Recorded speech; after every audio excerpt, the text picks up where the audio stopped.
Bismillahirrahmanirrahim. Assalamualaikum warahmatullahi wabarakatuh. Welcome back to my YouTube channel di Master Rumus Fisika bareng Kak Ulfa. Alhamdulillahirrabbilalamin. Kita panjatkan puji syukur kehadirat Allah. Selawat dan salam dengan melapaskan Allahumma sholli ala Sayyidina Muhammad wa ala ali Sayyidina Muhammad. Pemirsa atau penonton yang Allah berkahi, Allah lindungi di mana saja kamu berada. Hari ini kita akan belajar tentang medan magnet, tapi kita akan memasuki besar nilai dari medan magnet itu sendiri. Karena di playlist yang pertama sekali kita membahas tentang medan magnetnya.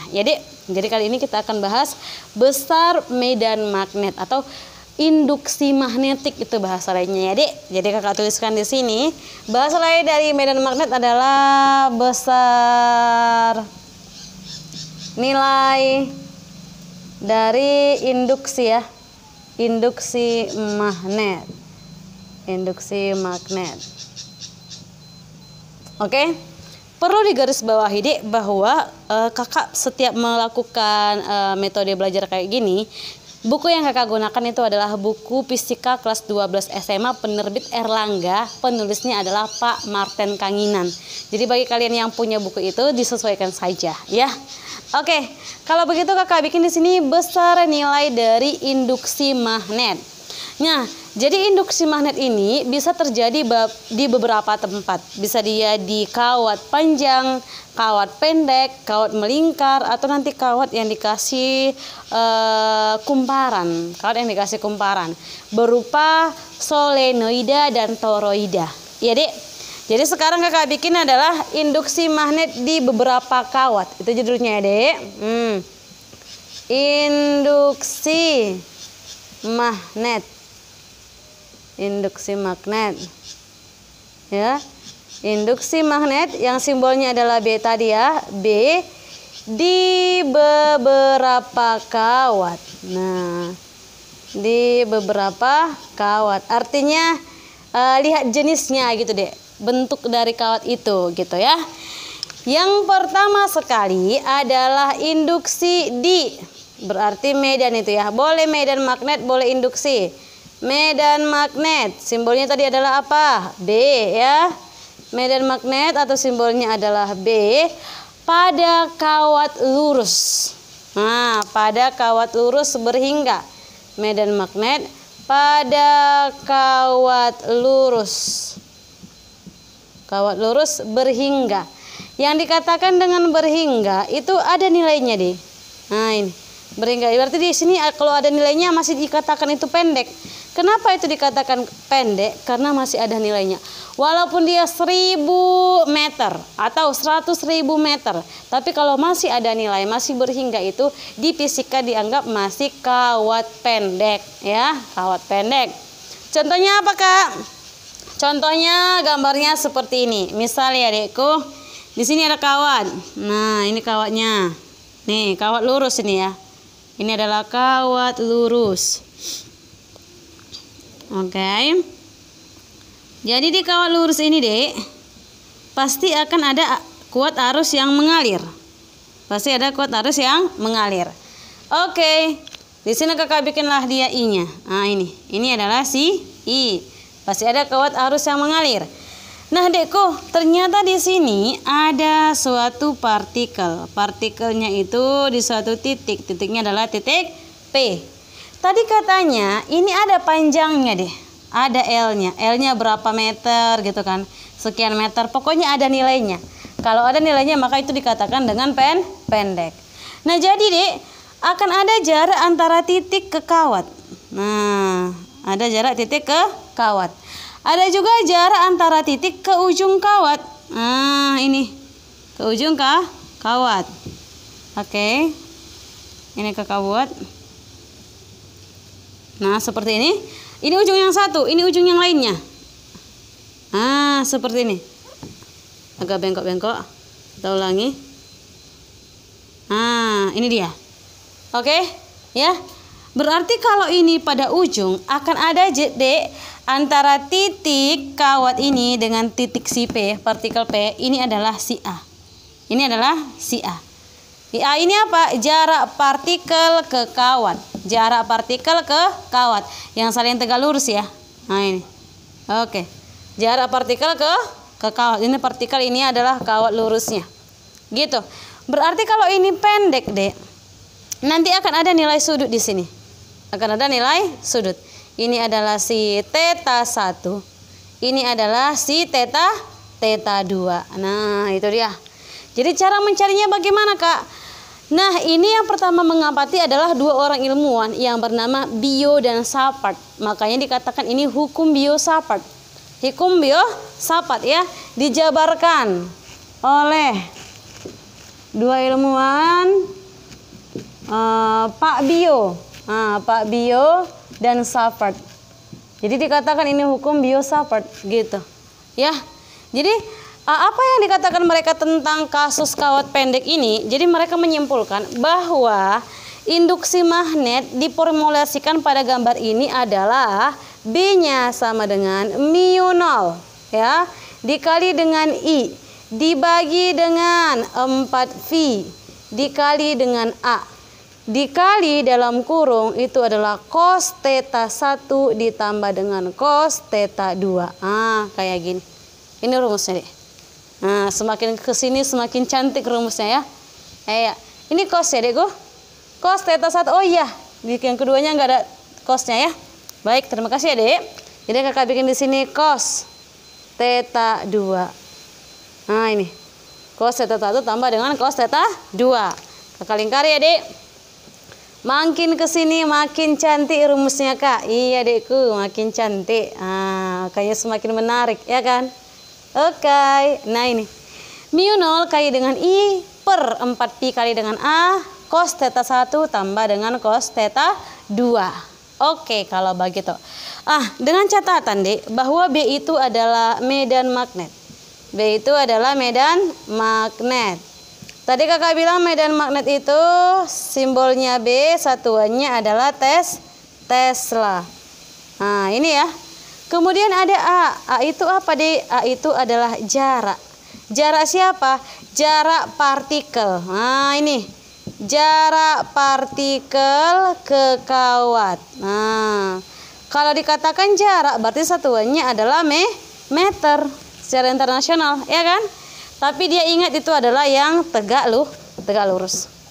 Lalu apalagi komponen di atas? mu0. mu0 ini adalah permeabilitas ya, permeabilitas medan magnet. Jadi Kakak bikin di sini permeabilitas. Ini nilainya sudah ditetapkan. Kalau kakak bilang aja mu0 dari medan magnet, gitu aja Kakak bikin. Kakak ingatkan ya. Nilainya itu adalah 4pi, Dekku. Nilainya ini ada nilai, ada ketetapan ya. 4pi kali 10 pangkat minus berapa ya? Minus 8 kayaknya ya. Lupa Kakak ya. Bentar dulu. mu0-nya itu adalah 4pi. Oke, Dek, jadi di sini mu0 itu adalah permeabilitas yang nilainya 4pi kali 10 pangkat minus 7. Ya, minus 7. Nah, itu dia. Ini ketetapannya, Dekku. Terus mu0-nya sudah, I-nya belum ya. I-nya itu adalah kuat arus.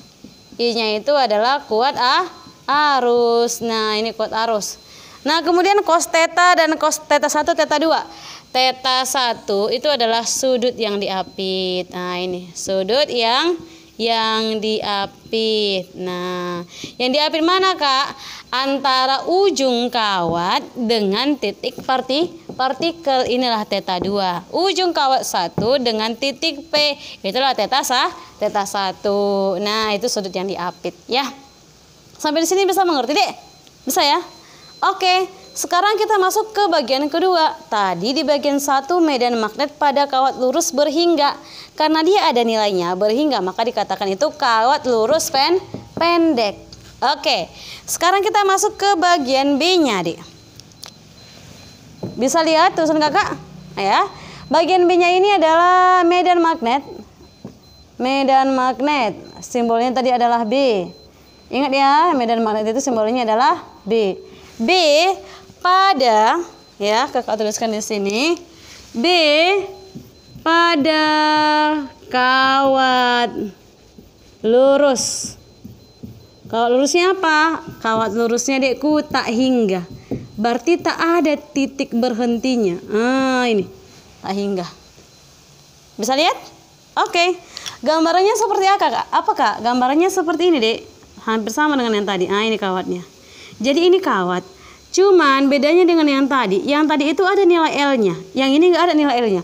Panjang lagi sampai dengan Amerika Serikat. Panjang lagi sampai dengan Amerika Serikat. Walaupun sampai Amerika Serikat itu masih bisa dinilai. Ini tak ada dek titik hentinya. Jadi ciri-ciri soalnya gimana kak? Ciri-ciri soalnya gini. Suatu kawat berarus listrik, nggak dikasih tahu berapa nilainya. Tapi kalau dia bikin soalnya satu kawat yang panjangnya 8 meter, berarti inilah kita pakai rumusnya. Tapi kalau dia bilang satu kawat yang panjang dialiri arus listrik sekian, tak ada bahas-bahas dia berapa panjangnya, berarti itu adalah panjang tak hingga gitu. Kayak mana kiasannya kak? Baik, kita bikin kiasannya. Tadi kakak bilang di sini ada partikel. Partikelnya ini adalah partikel D titik P. Jadi kalau misalkan adik kakak ibaratkan ini, titik akhirnya adalah di ujung sono. Sampai sini. Ini juga di ujung sono. Tapi tak hingga nih ya. Nggak tahu kita di mana titik hingganya. Berarti ini membentuk sudut, ini juga membentuk sudut. Ini dia dek theta 1, yang ini adalah theta 2. Yang jadi persoalan gini. Kalau ini tak ada titik hentinya dekku, berarti makin lama itu sudutnya semakin kecil atau semakin besar. Di sini besar pertama-tama, terus makin kecil. Kalau dia semakin kecil, berarti dia akan mendekati angka 0. Jadi, kakak tuliskan bahwa nilai dari theta 1 itu sama dengan theta 2, yaitu mendekati angka 0. Jadi rumusnya bagaimana kak? Tetap ini rumusnya. Cuma nanti pasti ada penurunan dari rumus ini. Jadi gimana? Kita tuliskan dulu yang aslinya ya dek. Maka rumusnya dekku adalah B sama dengan mu 0 kali dengan I dibagi dengan 4V dikali dengan A dikali dengan cos theta 1 tambah dengan cos theta 2. Oke, kakak ingatkan sekali lagi. Cos theta 1 sama dengan cos theta 2 yang bernilai 0. Ya, sudutnya itu adalah 0. Sekarang tinggal kita masukkan ya. Kalau kita masukkan masih sama kakak tulis, berarti mu 0 kali dengan I per 4V kali dengan A kali cos theta 1. Theta 1-nya adalah cos 0. Ini juga cos 0. Berapa cos 0? 1. 0.